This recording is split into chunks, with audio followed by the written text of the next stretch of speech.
या महिन्याच्या ताडोबा सफारीमध्ये अ, विशेष काही पाहायला मिळालं नाही. पण छोटी ताराचा कप जो आता सब ॲडल्ट झालेला आहे, अ, त्याला पाहण्याचा योग आला. नवेगाव कोअरमधून आमची पहिली सफारी होती आणि पहिल्या तासाभरातच अ, अनेक जिप्स्या एका ठिकाणी थांबलेल्या दिसल्या. हळू चालत होत्या. त्यांच्या पुढे हा छोटी ताराचा कप चालत होता.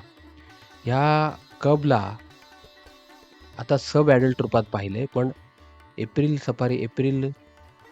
25 मध्ये मी जेव्हा ताडोबाची सफारी केली होती, तेव्हा कोलारा गेटमधून याला पाहिलं होतं.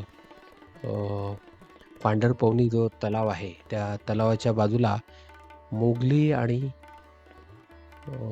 छोटी तारा यांच्याबरोबर हे 2 बच्चे होते.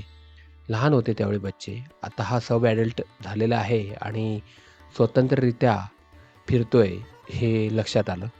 त्यावेळी 2 पैकी एक बच्चा पाण्यातून पोहून गेला. दुसरा बच्चा रस्त्याच्या वाटेने गेला आणि एका बाजूला मोगली होता, दुसऱ्या बाजूला अ, छोटी तारा बसलेली होती.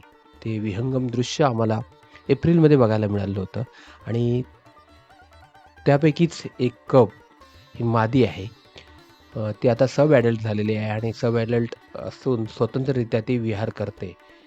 हे पाहून खूप चांगलं वाटलं. दुसरा कप काय करतोय ते नंतरच्या सफारीत काहीतरी बघायला मिळेलच. पण याचं चांगलं दर्शन मला यावेळच्या ताडोबा सफारीमध्ये नवेगाव कोअर गेटमधून मी ज्यावेळी एंट्री केली तेव्हा दिसून आलं.